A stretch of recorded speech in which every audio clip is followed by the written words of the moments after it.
a story written by Melanin meets Seoul. The afternoon sun cast long shadows through the tall windows of the Metropolitan Museum's Korean History Wing. Zara Williams stood, transfixed before a glass case containing an ornate Joseon Dynasty royal robe, her dark eyes tracing the intricate gold embroidery that seemed to shimmer with secrets from centuries past.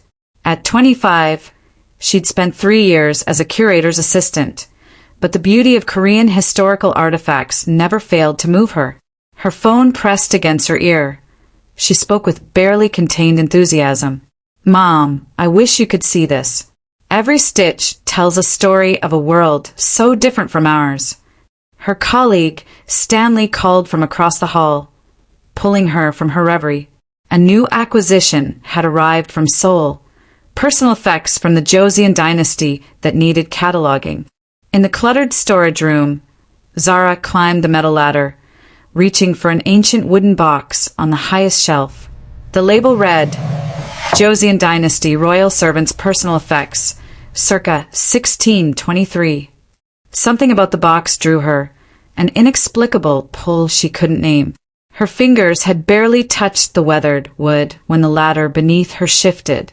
Time seemed to slow as she felt herself falling backward, the box tumbling with her. It struck the concrete floor with a crack that echoed like thunder. Then came the light. Golden and brilliant, it erupted from the shattered box with an intensity that defied nature. Zara's scream was swallowed by a sound like rushing wind and distant bells. The last thing she saw before darkness claimed her was that impossible light wrapping around her like living silk. Chapter 1. Cold stone pressed against Zara's cheek.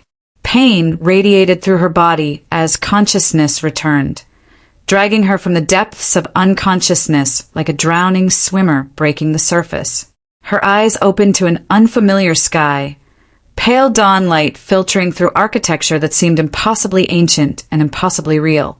She pushed herself up on trembling arms, her mind struggling to process what her eyes were showing her. Sweeping curved roofs with ornate tiles, stone courtyards, walls painted in colors that museums could only approximate. This wasn't a set. This wasn't a dream. Looking down at herself sent fresh waves of shock through her system. Gone were her slacks and museum badge. In their place, simple hanbok, the traditional servant's clothes she'd only ever seen in photographs and display cases. The rough cotton felt real against her skin. Too real. Help. Her voice echoed across the courtyard. Someone, please. Stanley. The sound of rushing footsteps made her turn. 3 women in traditional court dress hurried toward her, their faces a mixture of concern and confusion. They spoke rapidly in Korean, not the modern Korean she'd picked up from dramas and language apps, but something older with cadences and pronunciations that felt ancient. She couldn't understand them, but their body language was clear. They were alarmed, not just by her presence, but by her appearance. Their eyes kept returning to her face, to her skin, with an expression Zara recognized all too well. The look of people seeing something they'd never encountered before. An older woman approached with measured steps, her bearing suggesting authority. Court Lady Min, though Zara wouldn't learn her name until later, studied her with sharp, calculating eyes. She spoke slowly, as if to a child, using gestures that transcended language barriers. Palace. Servant. Stay quiet. The words didn't need translation. Zara understood what was being communicated, even if the full reality of it refused to settle in her mind. This couldn't be happening. Time travel didn't exist. She would wake up in a hospital bed with Stanley explaining that she'd hit her head. But as the court ladies led her away, their hands gentle but firm on her arms, the cold morning air bit into her skin with undeniable reality. The smell of incense and cooking fires, the distant sound of temple bells, the rough stone beneath her feet. This was real. Impossibly, terrifyingly real. In the grand throne room of Gyeongbok Palace, King Lee Joon sat upon a throne that felt more like a cage. At 24, he'd inherited a kingdom wrapped in silk and drowning in corruption. The weight of the crown upon his head was nothing compared to the weight of expectations, traditions, and the hungry eyes of ministers who saw him as a puppet to control. Chief Minister Hwang bowed with practiced deference, but his eyes held the cold calculation of a man who'd spent decades mastering the art of manipulation. Behind him, 2 other ministers mirrored his movements, their faces arranged in expressions of concern that didn't reach their eyes. "Giona!" Minister Hwang's voice dripped with false sympathy. "The people suffer. The drought has been severe. We must increase taxes to maintain the palace and prepare for winter." Joon's jaw tightened. He'd heard these arguments before, had seen the reports his ministers provided showing empty granaries and desperate villages. But he'd also seen the reports they didn't know he'd seen, the ones smuggled to him by loyal servants who risked their lives to reveal the truth. The taxes were already crushing his people, and the money collected mysteriously vanished before reaching those who needed it most. "The people already give everything they have," Joon replied, his voice carefully controlled. "Perhaps we should examine where the current taxes are going before demanding more blood from stones." The temperature in the room seemed to drop. Minister Hwang's smile never wavered, but something flickered behind his eyes, a warning, a threat carefully wrapped in silk. "Giona shows great concern for his people," Hwang said smoothly. "But perhaps His Majesty doesn't fully understand the complexities of governance. Your father, may he rest in peace, trusted his ministers to handle such matters." The unspoken words hung heavy in the air. Asterisk, "You are young. You don't understand. Stay in your place." Asterisk. Joon had heard it all his life. From his father's ministers who'd raised him after the queen's death. From the scholars who'd taught him that a good king listens to his advisors. From everyone who benefited from a king who asked no questions. But Joon had questions, and lately he'd begun to wonder if asking them might cost him more than his throne. Chapter 2. The servants' quarters existed in a different world from the grand halls Zara had glimpsed. Small rooms, shared spaces, and the constant bustle of people who kept the palace running while remaining invisible to those who mattered. Court Lady Min had taken charge of the strange foreigner who'd appeared in their midst, a decision born of pragmatism rather than kindness. Strange occurrences needed to be contained, controlled, and kept far from the king's notice until their nature could be understood. Zara's first day passed in a blur of confusion and desperate attempts to understand the rules of her new reality. The other servants watched her with a mixture of curiosity and suspicion. She looked different. She couldn't speak properly. She didn't know how to bow, how to walk, how to serve tea without causing offense. A young servant girl named Yun, perhaps 16, took pity on her.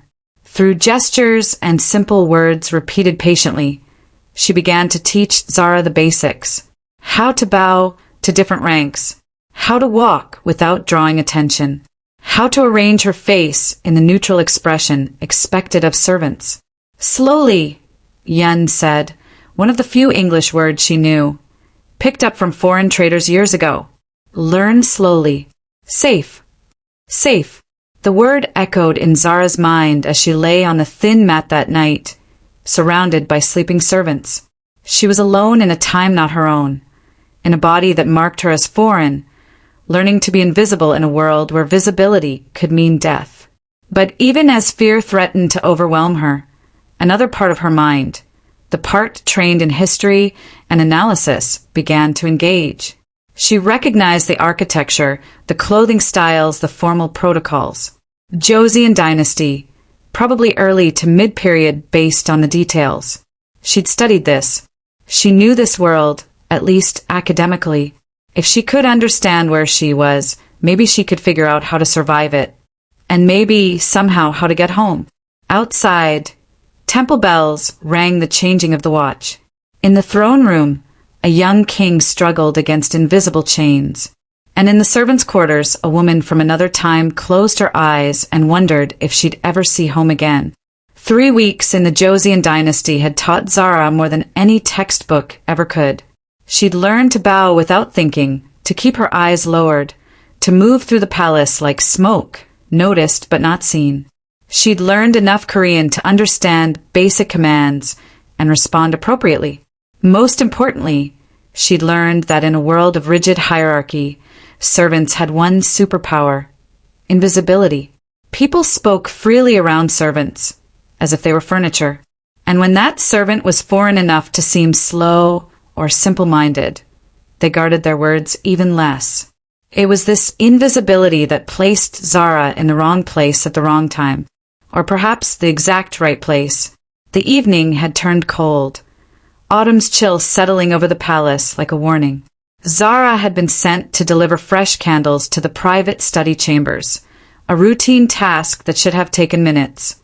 But she'd gotten turned around in the maze of corridors, her mental map of the palace still incomplete. That's when she heard the voices. They came from a half-open door leading to a private chamber she didn't recognize. The tone made her freeze, low, urgent, conspiratorial. The kind of conversation meant for ears that would never repeat what they heard.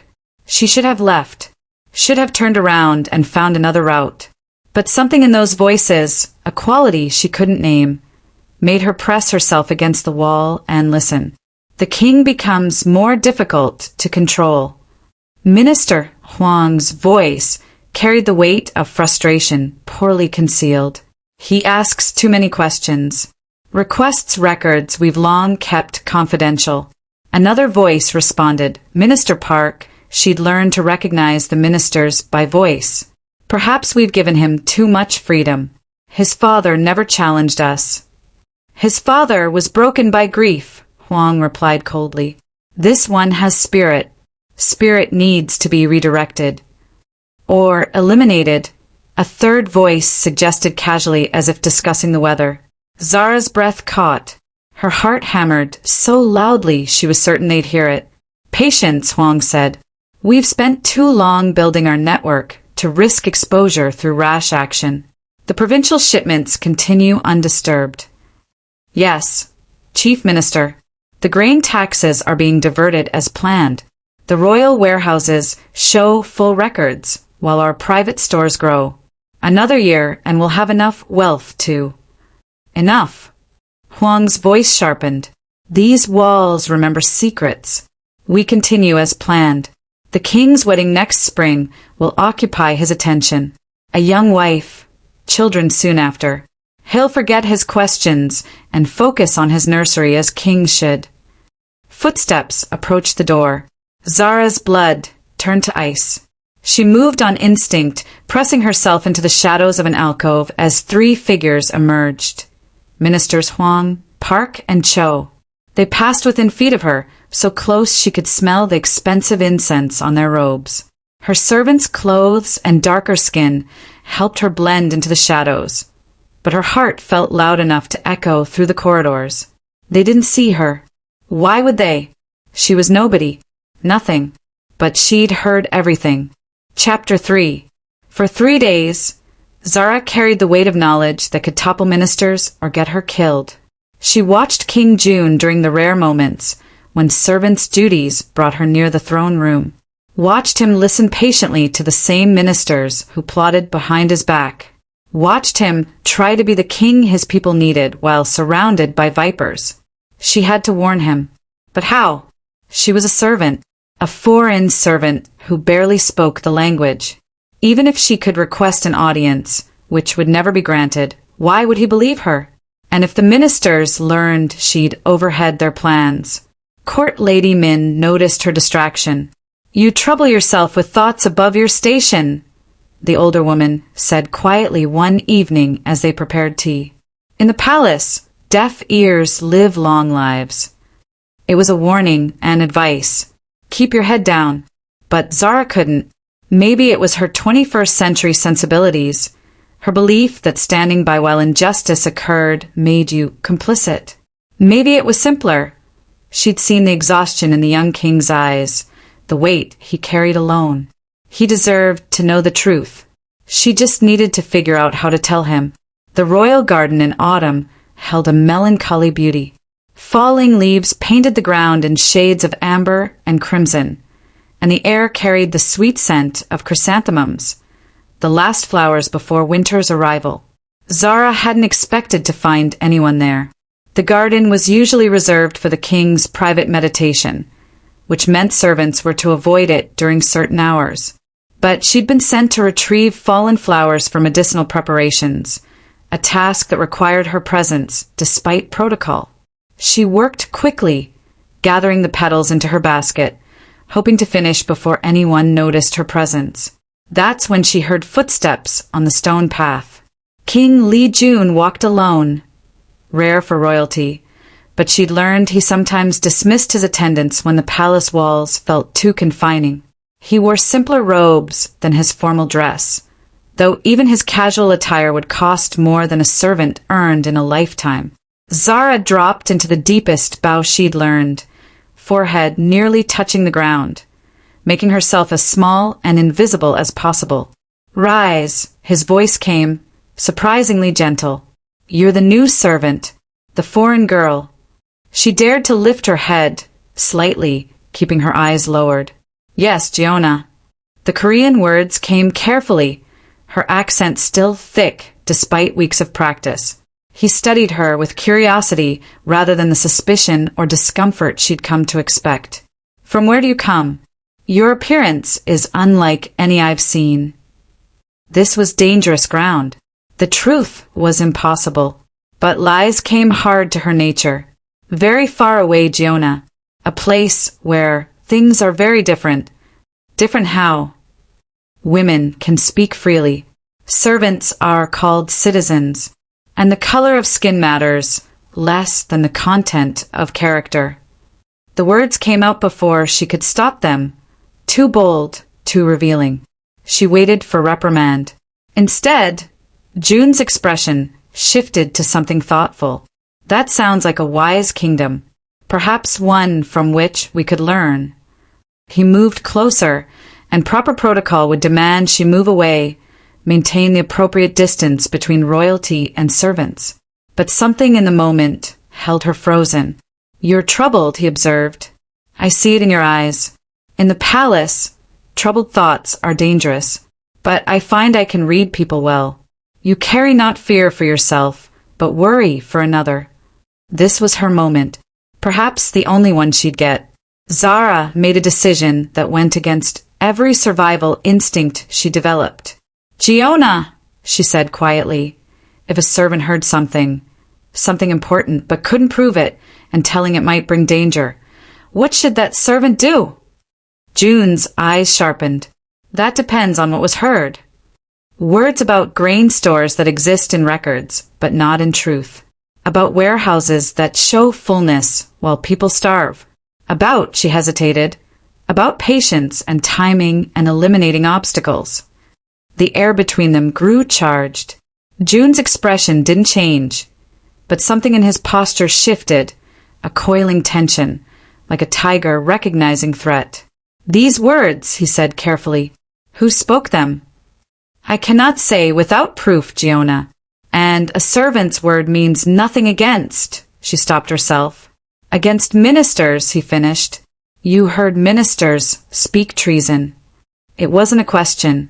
Zara's silence was answer enough. "Look at me," June commanded, and this time his voice carried royal authority. She raised her eyes to meet his, breaking every protocol she'd learned. In that moment, they weren't king and servant. They were two people trapped in the same web, trying to find truth in a palace built on lies. "Your name," he said. "Zara, your majesty," she said, using a simpler term. "Zara," he repeated, the foreign syllables careful on his tongue. "You've given me dangerous knowledge. In doing so, you've made yourself a target. Do you understand this?" "Yes, your majesty." "Then why?" Because she searched for words that would translate not just language, but centuries of different values. Because where I'm from, we believe that injustice anywhere is a threat to justice everywhere. Because you're trying to be a good king, and good kings deserve to know the truth. And because someone has to be brave first, or nothing ever changes. June stared at her as if seeing something impossible. You're either very foolish or very wise. I haven't determined which. Perhaps both, Your Majesty. A ghost of a smile touched his lips, the first genuine smile she'd seen from him. I cannot act on servants' gossip alone, he said, but I can investigate, and if what you say proves true, his expression hardened. There are records kept in the royal archives. Documents my ministers don't know I can access. If discrepancies exist, I'll find them. Be careful, Your Majesty, Zara said before she could stop herself. They spoke of patience and timing. They've planned this carefully, as will I. He held her gaze a moment longer. Return to your duties. We haven't spoken. You haven't been here. And Zara, thank you for your bravery. He walked away, leaving her kneeling among fallen flowers, her heart racing with fear and something else she couldn't quite name. She'd done it. She'd warned him. Now they both just had to survive what came next. Chapter 4. For 2 weeks, King Joon moved with careful precision. He requested historical records under the guise of studying his father's reign. He asked innocent questions about harvest yields and provincial reports. He played the part of a king focused on education rather than accusation. And with each document reviewed, each discrepancy noted, his anger grew colder and more focused. The corruption ran deeper than even Zara's overheard conversation had suggested. Years of systematic theft, carefully documented in official records that painted one picture while reality showed another. Grain meant for provincial relief diverted to private warehouses. Taxes collected but never distributed. An entire network of falsified reports that had operated since his father's time. Perhaps even earlier. His father had been grief-stricken after the Queen's death, Joon remembered, had withdrawn from governance, trusted his ministers completely. They'd taken advantage of his weakness, then continued their schemes when a young, inexperienced king took the throne. They'd underestimated him. They'd thought him as weak as his father had become. They were wrong, but he needed evidence. Not just discrepancies in records, but proof that could withstand the scrutiny of the State Council.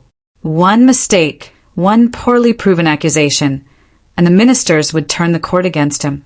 A king without his council's support was no king at all. He found himself watching for a particular servant during court proceedings. Zara moved through her duties with practiced efficiency now, barely noticeable among the other servants. But he noticed her. Noticed the intelligence in her eyes when she thought no one was watching. Noticed how she observed everything, understanding more than her language skills should allow. She was a mystery, her origin, her knowledge, her strange way of seeing the world. But she'd been right about the corruption, and in a palace full of masks and lies, her honesty shone like a beacon. It was dangerous, this awareness of her. Kings didn't notice servants. Didn't think of them as individuals with inner lives and value beyond their function. To do so invited complications of the heart that royal duty couldn't allow. And yet, Minister Huang hadn't survived decades of political intrigue by being careless. He noticed the king's sudden interest in historical records. Noticed the questions that seemed innocent but probed too close to sensitive areas. Noticed the way the young king's eyes had grown harder, more calculating.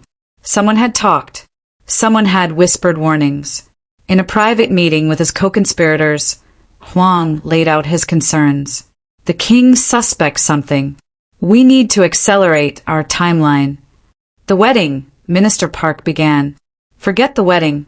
If he's gathering evidence, we need to act before he has enough to move against us. We relocate the provincial stores immediately, burn the duplicate records, and we find whoever's been whispering in the royal ear. Minister Cho nodded slowly. A servant, perhaps? Someone who overheard something they shouldn't have. Find them, Huang ordered, quietly, and when you do, make sure they disappear in a way that raises no questions. The trap was being set. The question was, who would spring it first? Chapter 5. The State Council meeting began like any other. Ministers arranged in order of rank, the king seated on his throne, scribes ready to record every word. The morning light filtered through paper windows, painting everything in soft amber tones that belied the tension crackling beneath formal courtesy. King Joon waited until all formalities concluded, until the meeting moved into discussions of provincial reports. Then he struck. Minister Hwang, his voice cut through the discussion like a blade.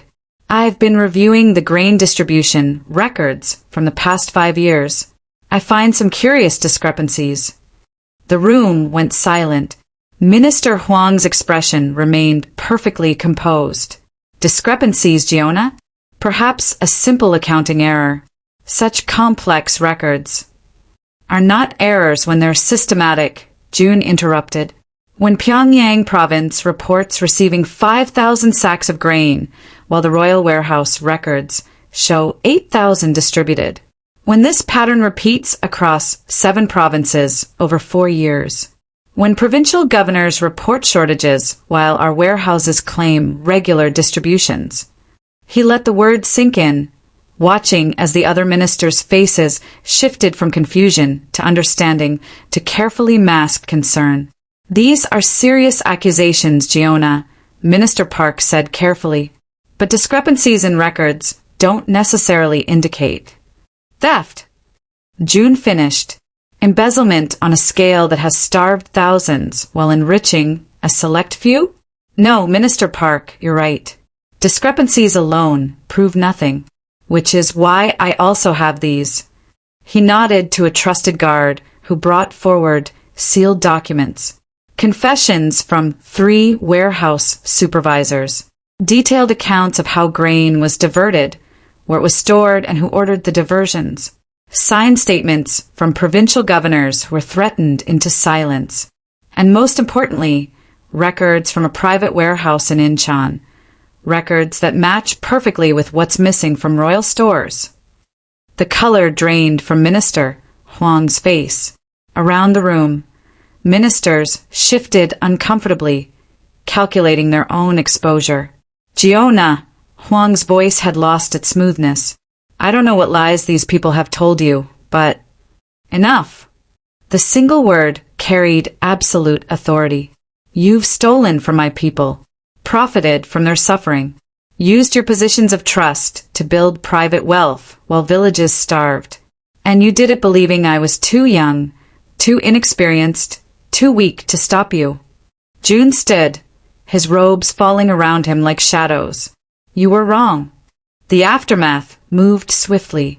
Guards arrested 3 ministers on Joon's orders. Others, implicated but not directly involved, scrambled to prove their innocence or ignorance. The palace erupted into controlled chaos as the conspiracy's full scope became clear. But victory came with a price. In the servants' quarters, Zara was summoned by Court Lady Min, whose expression revealed nothing. You're to gather your belongings. You're being transferred. Transferred where? Away from the palace. Minister Hwang, before his arrest, accused a foreign servant of spying, of being a plant from enemies seeking to destabilize the kingdom. The king has ordered you sent to a provincial temple for your own safety.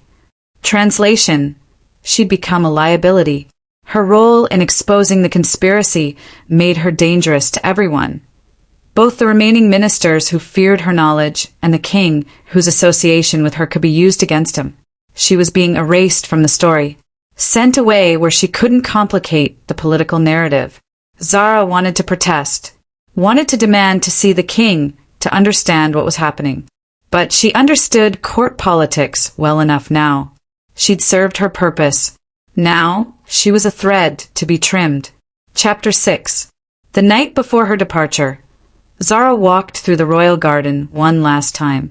She'd spent 3 months in a world not her own, had made a difference she never imagined possible, and now she was being sent away like a piece of evidence to be hidden. I thought I'd find you here.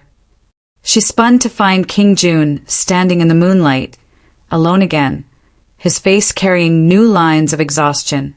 Your Majesty, she began to bow, but he stopped her with a gesture. Don't. Not tonight. They stood in silence, the autumn night cool around them. Finally, Joon spoke. I wanted to thank you and apologize. You did the right thing, the brave thing, and your reward is exile. It's not exile. You're protecting me. Perhaps. Or perhaps I'm protecting myself from complications I cannot afford. His voice carried bitter self-awareness. A king cannot show favor to a servant, cannot acknowledge that a foreigner showed more courage than his own advisors. Cannot, he stopped himself. Cannot what? Zara asked softly. He met her eyes, and in them she saw something that made her breath catch. Not just gratitude or respect, but something deeper, something impossible. Cannot act on feelings that go against every law of the kingdom, he finished quietly. You open my eyes, Zara, not just to the corruption, but to a different way of seeing the world. You spoke of a place where skin color matters less than character, where women speak freely, where impossible connections might be possible. Your Majesty. Joon, he said, here in this garden, just for this moment, I'm simply Joon. Joon, she repeated, the name feeling both familiar and forbidden. What you're describing, it exists in my world. But here it's impossible. I know. He stepped closer, near enough that she could see the conflict raging behind his composed expression. But knowing something is impossible doesn't stop the heart from wanting it. Her breath caught. In that moment, surrounded by falling leaves and moonlight, they were just two people separated by time, culture, and circumstance, connected by something neither could name. I have to go, she whispered, though everything in her wanted to stay. I know. But Zara, he reached out, his hand stopping just short of touching hers. Thank you. For your bravery. For your honesty. For showing me that change is possible when someone dares to stand first. Will you be okay? The ministers will learn that this king is not his father.